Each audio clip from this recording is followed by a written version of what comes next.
When I think about our business and what business we're in, people will say, oh, you're in the staffing business, you're in the talent business. Actually, I'm in the trust business. I'm in the trust business because trust is the thing that if you don't have it, you can't build anything.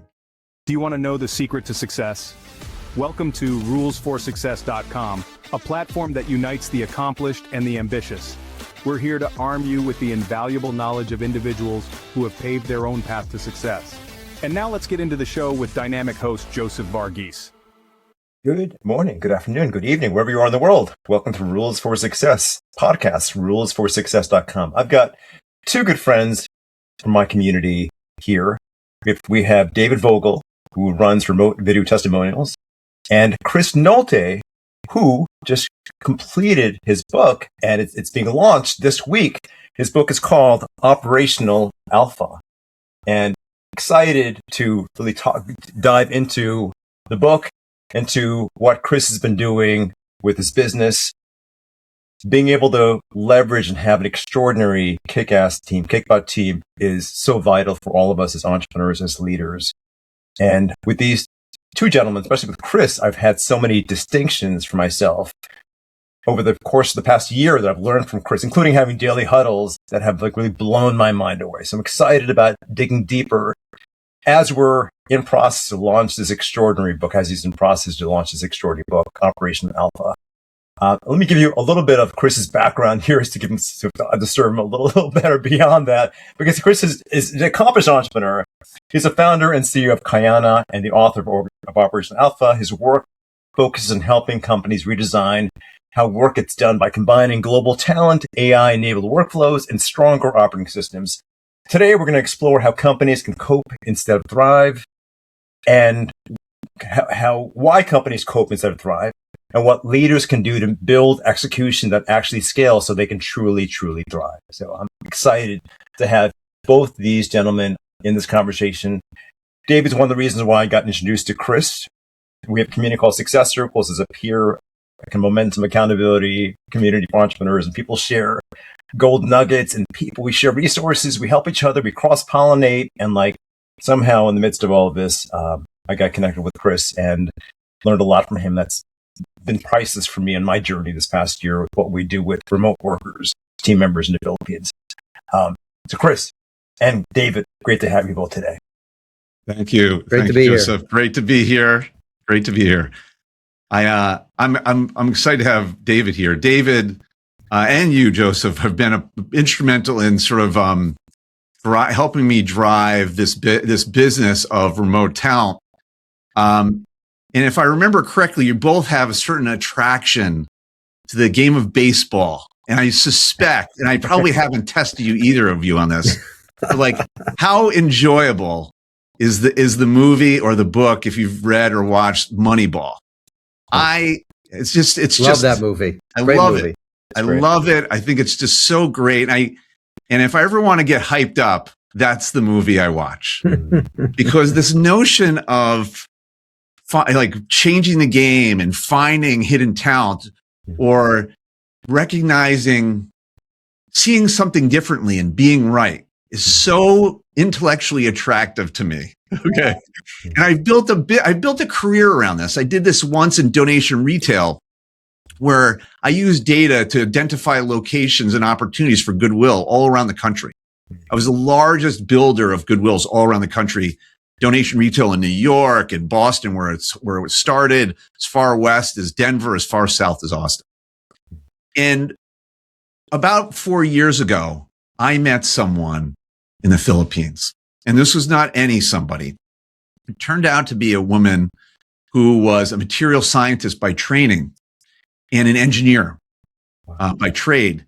And for whatever reason, she became my sort of operating partner in a couple of other businesses I was working on for what seemed to me an insane rate.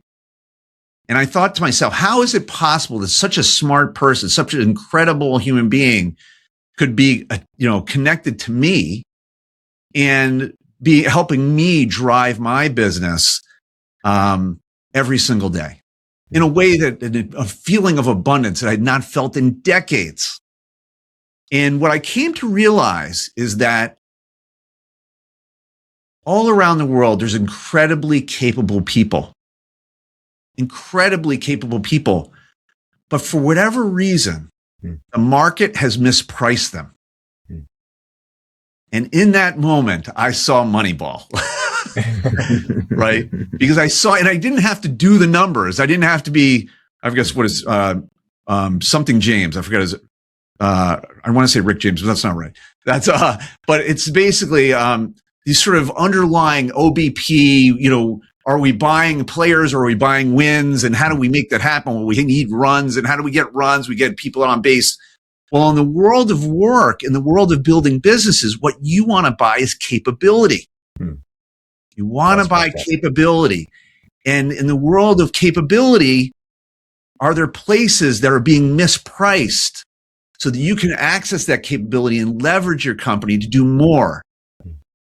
And that spawned the creation of the business, and it's the underpinnings of this book. The underpinnings of this book is basically the infrastructure that we developed, but from a different perspective. Because on the surface of this, you're probably thinking, okay, capability, staffing company.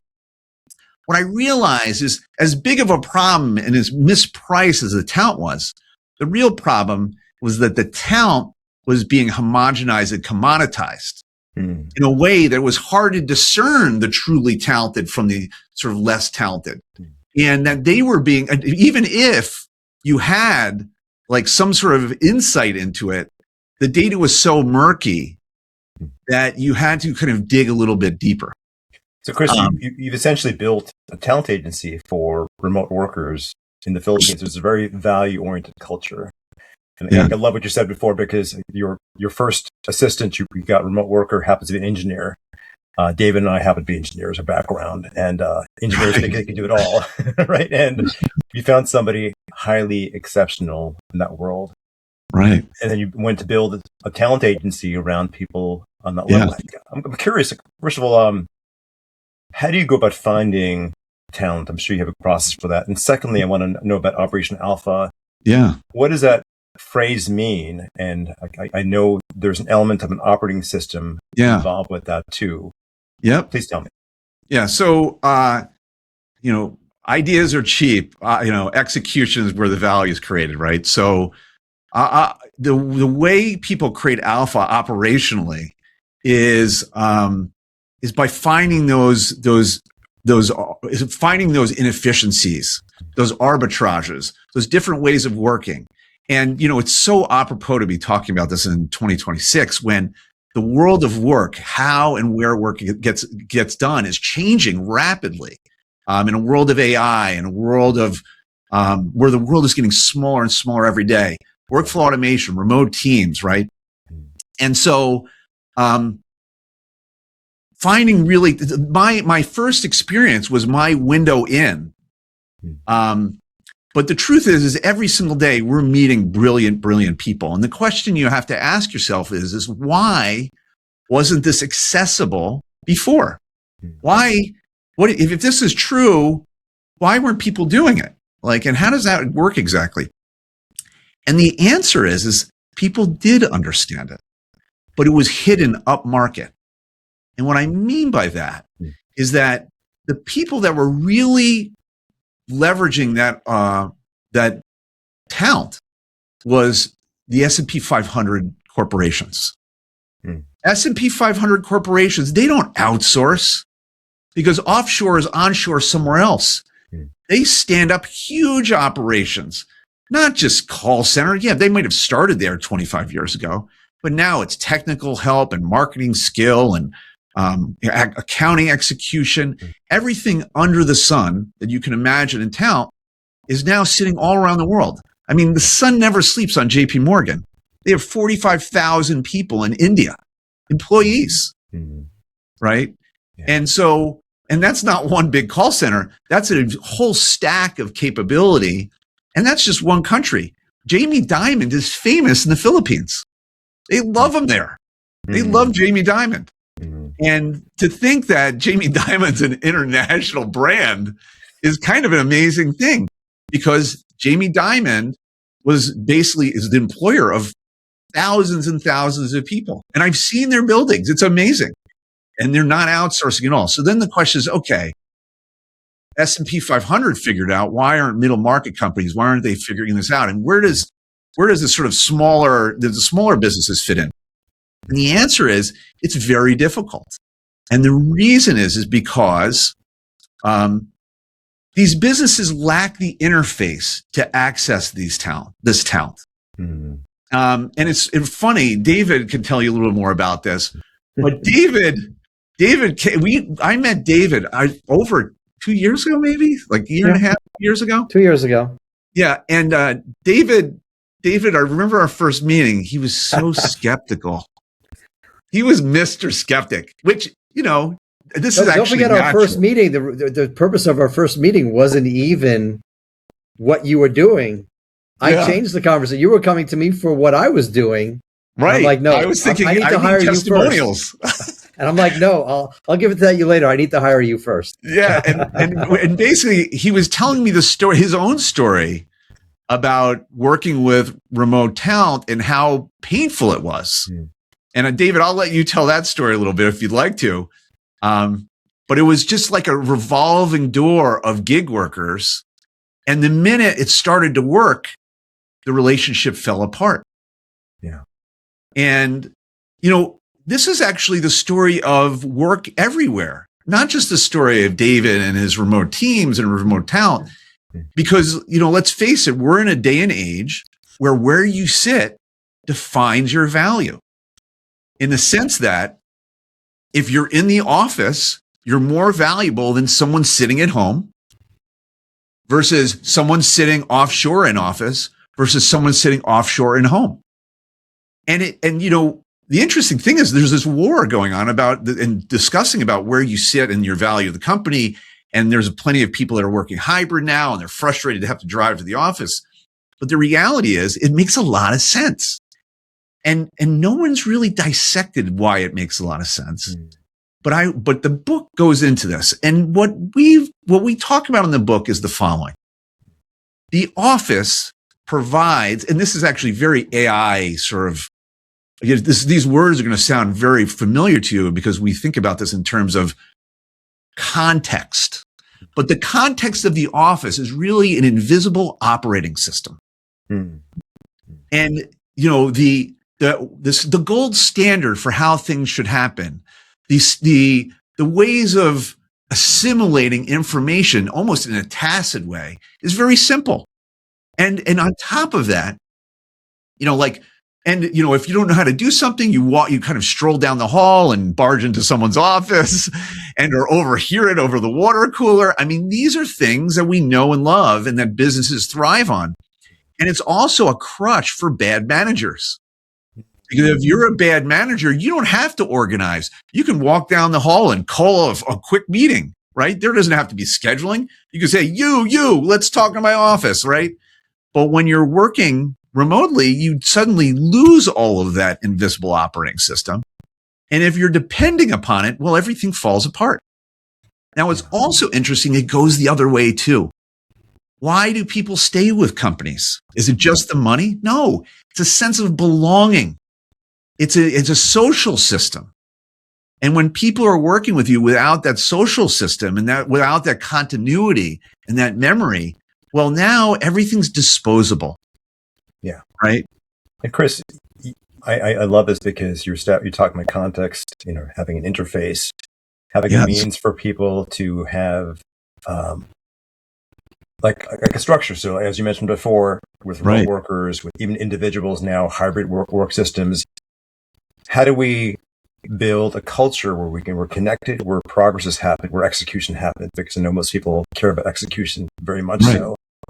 And what you've taught me over the past year is just the value of building relationships, with these incredible leaders who are very skilled. In the past, I've called these people virtual assistants. That's how I learned it many years ago. And all of a sudden, you've humanized it to remote workers. And even the name of your business, Kayana, means something specifically in the Filipino culture. Right. Like adding value of sorts, to people. So it's brilliant having kind of Yeah. What does it stand for? It's a Kaya Na is a mashup of Tagalog or Visaya, which means you can now. Love it. And it's a talent-facing brand that it makes a promise, right? Yeah. It makes a promise to the talent. And no one's made promises to the talent. They've always been homogenized. They've been always marginalized. And so in that regard, this is very unique in the marketplace because, going back to the Moneyball analogy, and I bet you we all thought we were going to be professional athletes one day. But wouldn't it be neat to have like a managing agent in your career? Well, in the United States, your managing agent is maybe your parent, maybe a friend, right? But other than that, you're on your own and do your best you can. But if you're 8,000 miles away, you need that agent because there's so much context that you don't have. And there's no memory in the marketplace. And that's where we come in, where we become that managing agent in effect for that remote talent. And what we tell them is we say, look, we're never going to make more money. Every time you get a raise, every time you get a bonus, that goes to you. And now suddenly the talented people have this, the shoulders to stand on to really excel. And all we do is advocate for them. And so that's sort of a dynamic that hasn't really existed. And then you wrap that, you create a wrapper that basically imitates the in-office experience for them and creates community outside of even the client relationship. And now things get very sticky. So, the KPIs around this, there's two numbers that I love that really suggest that this system's working. And by the way, some people would say this is trade art and I should never have written this book. But I mean, I gave the keys away. I mean, this is it. This is how you do it. And that's the beauty of the book. But there's two numbers that we really love. One is, and David knows our process pretty well. When we put people in front of our prospective clients, and we then train them, and then we put them in a testing environment with the client. Once you're selected as a talent, your likelihood of actually going through to full engagement is 98%. Wow. Yeah. So if you're a talented person and you have a job, even if I offer you twice as much as your job, but you're not sure you're going to get it, how likely are you to actually make a move? So that number becomes very important because if you're selected and you have a 98% success rate, right, of like getting that opportunity and being able to retain it, that's amazing. Now, the other statistic, which is actually just and are more remarkable for this execution, is the self-termination rate. So one of the things that David, struggled with is not that he didn't like the people he was working with or that they weren't doing good work, but they would disappear.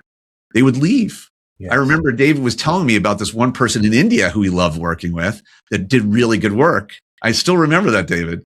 Amazing. And you worked with her for, I think it was, I want to say 3 to 6 months. I forget exactly. It was like 2 to 3 months. Yeah. 2 to 3 months. And she was awesome, right? There are awesome people. We've had these awesome experiences, but then she went away, disappeared into the night.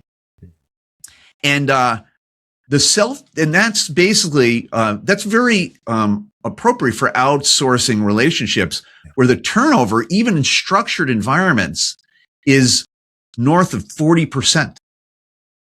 Wow. Yeah. So when you have that much turnover, how do you build with that? And that was sort of David's lament to me. And I said, listen, I think I got you. And he kind of gave me the New Yorker sort of side eye, really? I mean, you really got that? And I'm a New Yorker too. So I did not scare me away. So I said, yeah, we've got it. So it turns out our self-termination rate, the rate at which people leave the company, is between 3 and 5% first year, 5 to 7% by year 2. Chris, why is that? What are you doing differently? It's the interface. It's about managing the details in the relationship. What does interface design mean in plain English for the people? I'm a technologist, so I have a certain meaning to that, but the context, as you mentioned, is everything. Yeah. What does it mean? Okay. Well, if you can indulge me for a second, I'm going to tell you that idea actually came from a late night 2 a.m. sort of like I woke up and I started playing on my phone. And I started reading this article about what they call the honeycomb conjecture. And this was a mathematical proof that took 1,000 years for humanity to do. I'm sure AI could do it in probably, I don't know, a week, whatever, maybe less. But in 1999, it was solved by a gentleman who basically proved that the hexagon was the most efficient shape, perimeter to area. Okay. In other words, if you take the ratio of the perimeter, right, and you compare it to the area within that perimeter, it is the absolute most efficient shape. Now, what's interesting about that is where in nature do we see a hexagon? Beehive. Exactly right. Love it. Yeah, that's right. So the honeybee builds its honeycomb out of hexagons. And I thought, that is so brilliant. Nature had it figured out all along. It understood the underlying properties. It's because the honeybee wants to build walls really inexpensively as possible. And it creates these wax structures in the honeycomb form that are stackable. Now, it turns out a hexagon with n sides, like infinite sides, is a circle, but circles don't stack. Yes. Do you see that? I see it now. I was like, that's the hexagon on the face of it. So it looks like it's a volume, right? It looks volumetric, but it actually is a hexagon, right? And so we've put a person in a volumetric hexagon, and that really, I think, kind of brings that idea to life. But this notion of the perimeter to area in the business world, where the area is the output of the company, and the perimeter is the things we do to generate that output, right? Love it. Suddenly gets you focused on the thickness of the perimeter, the length of the perimeter, and the things you do. And this is why some companies, as they scale, start adding perimeter faster than they're adding area. And it starts slowing them down.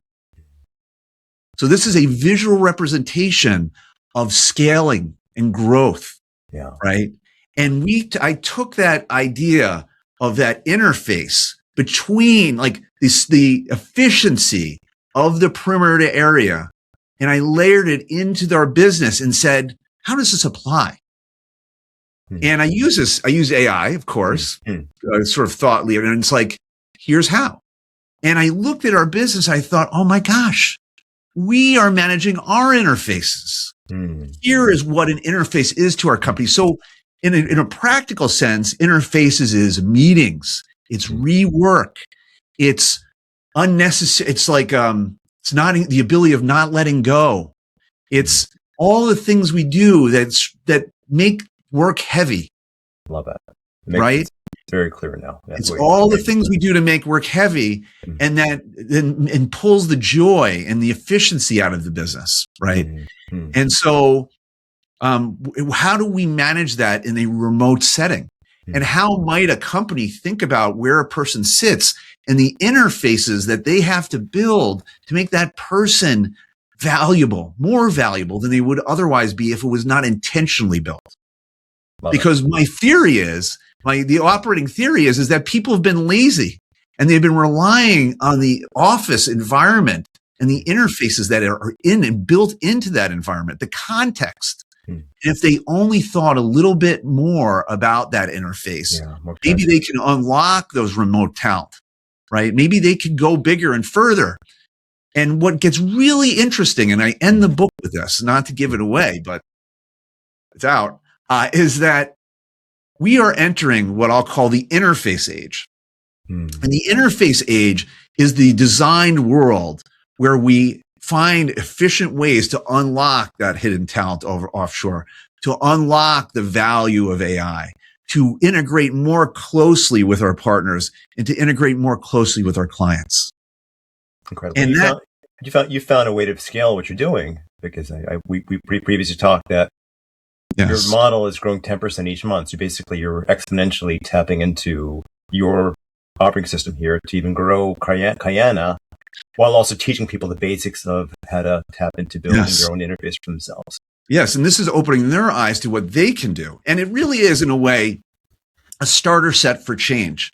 Because what we're about to go through in our world for the next 3 to 5, 10 years is the reimagination of every business.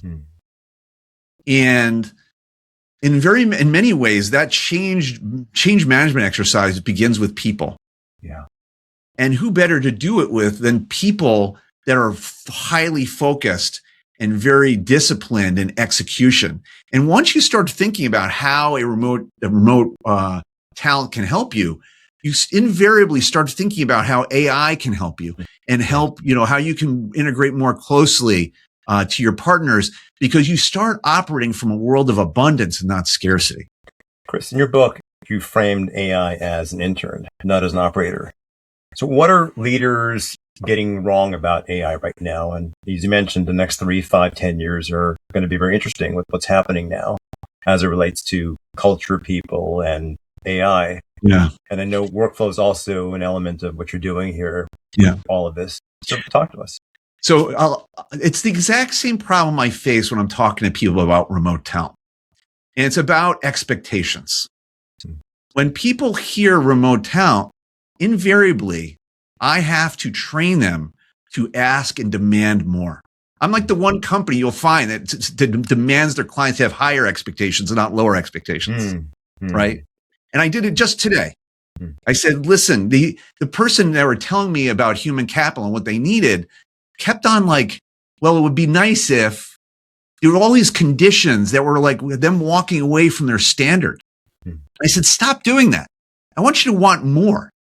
I want you to ask for more. I want you to demand more. I want you to ask for everything you could possibly want, because you're the one that's holding this back, because you don't know how to operate in a world of abundance. They're operating from a world of scarcity. Wow. In the world of AI, it's exactly the same thing, in the sense that people expect it to be less good. People tell themselves why it's not going to work. They can't, and if they're not working with it every single day, they don't understand how agentic AI works. Yeah. Right? They can't make those connections. They can't imagine it, because you know what? Humans can't see beneath the iceberg of pattern recognition. Like we see the iceberg that's floating. Maybe it's like 3 feet above the sea surface water, and we're driving this boat by, and we're like, oh, and below it is like 1,000 feet of ice. But we can't see that. And that's that's human mentality about data, deep data, and pattern recognition, because no one's ever had to think about how they come up with the next word that comes out of their mouth. So essentially, go ahead. Essentially, operational alpha is not just about remote workers. It's also about agentic AI, how it's being utilized by people who are very talented, who really know what outcomes to drive after, support. Yeah. So it's a combination of different resources brought together with a human connection while maintaining like really strong, strict quality control. Would you say that? Absolutely. That's right. It's funny. There's a book that could be written called Operational Alpha, and it would be the exact, but I wouldn't be the right person to tell that story, right? Because even though I'm using AI, they'd say, oh, another AI guy. Well, the exact corollary of this story could be told from the perspective of AI. Yeah.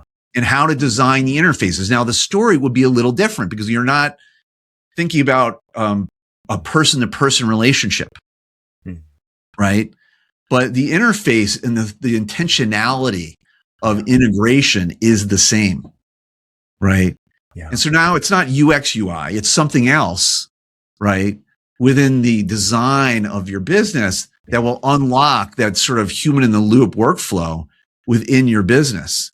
And I think that, but you have to let go of this. It's not good enough. It's not, it's not going to do this. It's not going to do that. I haven't used Fable 5 yet, and this won't date our podcast, but I've only used it a little bit, and it's just, what it's doing is extraordinary. And I'm sitting before this meeting, I re-engineered a partner response based on their contract that they gave me.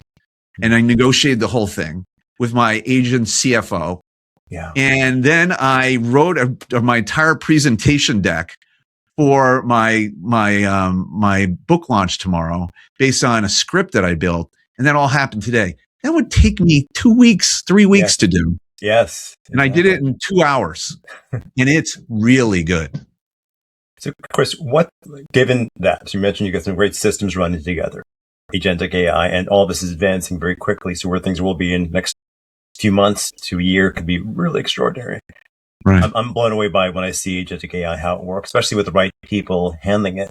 And what systems create trust with remote teams without turning the leader, the owner, the manager into a micromanager?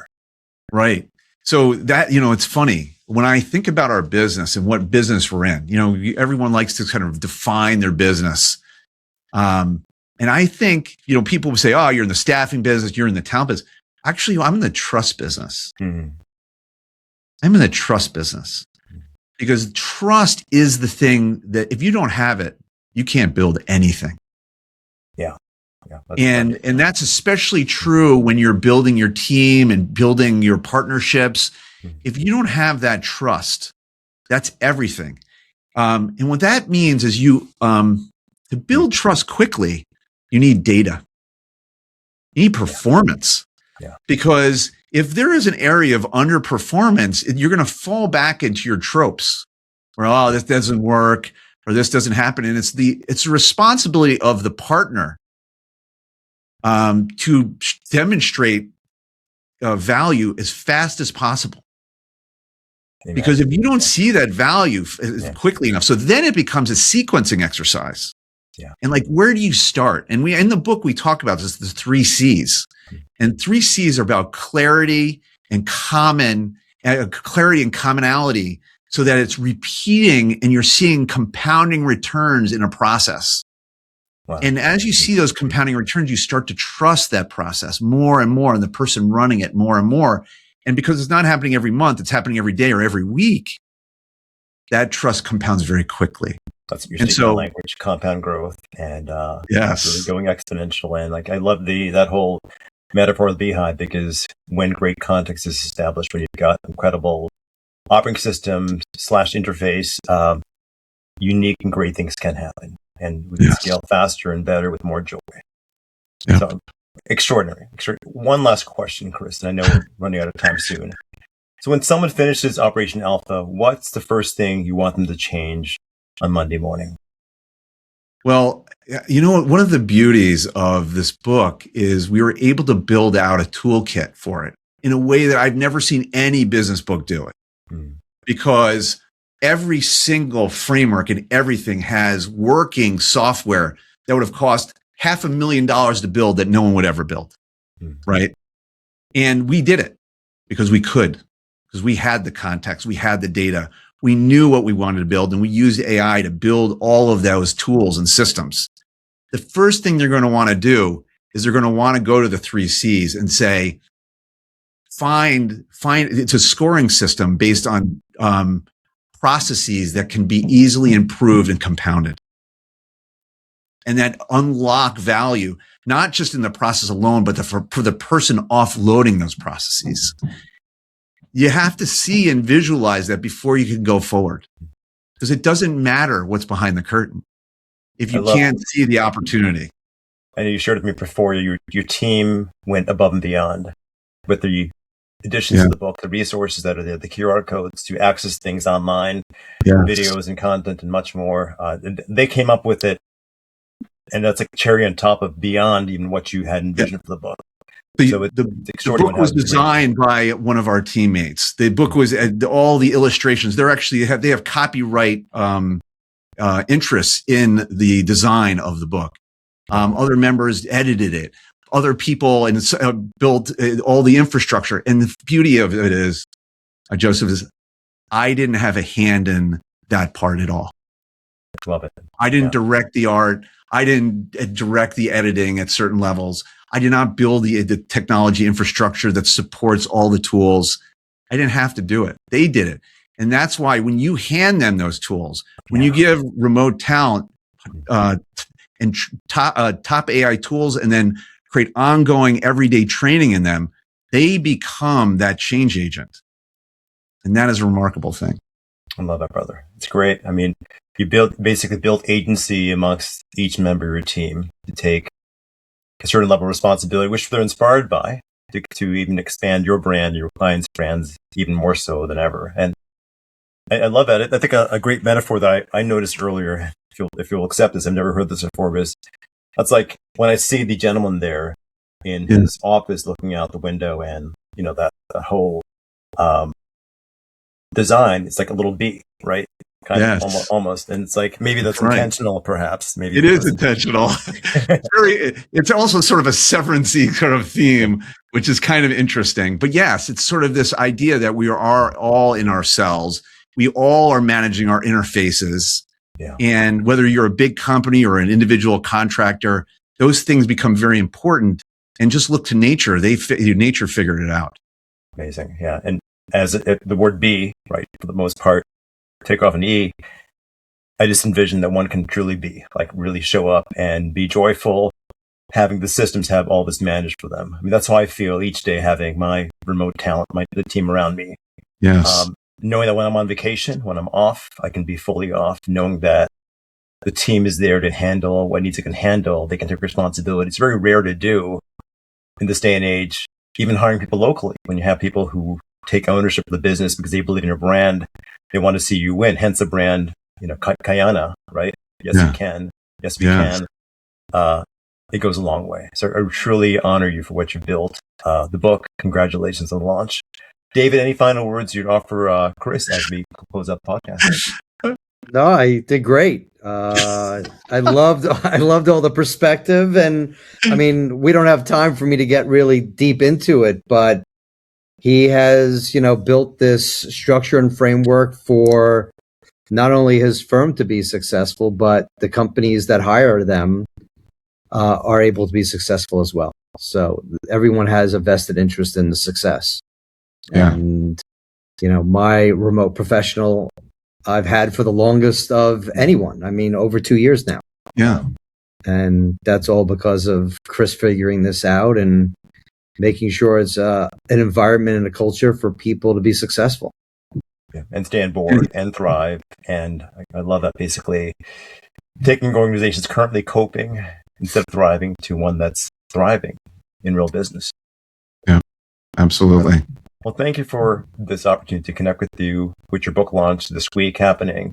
For our audience out there, check out rulesforsuccess.com. Grateful to have two extraordinary members of our community, Success Circles, here. Always, in that whole context of bees of sorts, there's a lot of, what's the word I used before, as far as people sharing value and sorry, it's a whole cross-pollination, right? So it's a lot of cross-pollination happening in our community, and I love how we all can thrive together. When one person shares an asset or a resource, we're always cross-pollinating. There's a lot of it happening.